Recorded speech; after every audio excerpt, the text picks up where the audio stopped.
5 minutos del Espíritu Santo, 16 de marzo.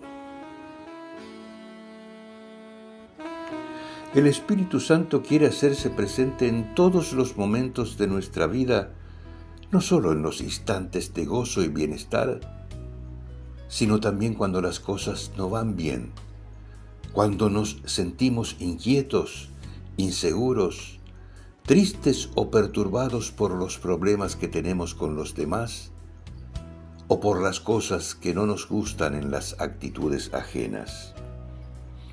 Porque en la vida de todos los días también hay oscuridad y vacío. No todos los momentos ni todas las experiencias son luminosas y felices.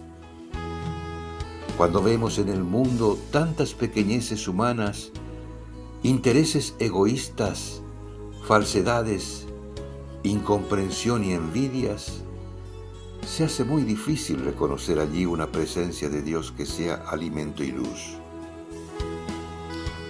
Muchas veces tenemos esa sensación de que todo es falso, superficial, pura apariencia, engaño y vanidad. Pero tenemos que recordar que Dios creó este universo, que el Espíritu Santo está en todas partes, que Él actúa en medio de la debilidad de los seres humanos, que nos llamó a vivir como hermanos y no a despreciarnos, que tenemos una misión que cumplir para el bien de los demás, en lugar de escapar del mundo. Podemos convencernos de eso para no aislarnos del mundo.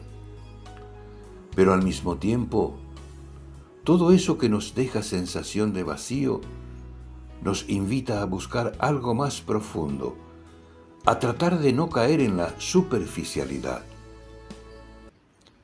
Tenemos que estar en el mundo sin ser del mundo y poner en el mundo el amor, la entrega, la fidelidad y la honestidad que no encontramos.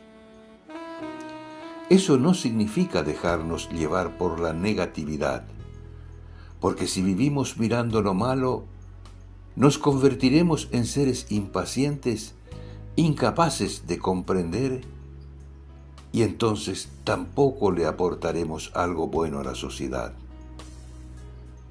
Para eso, necesitamos invocar al Espíritu Santo de manera que no nos dejemos llevar por la negatividad y siempre actuemos en positivo. Autor: Cardenal Víctor Manuel Fernández.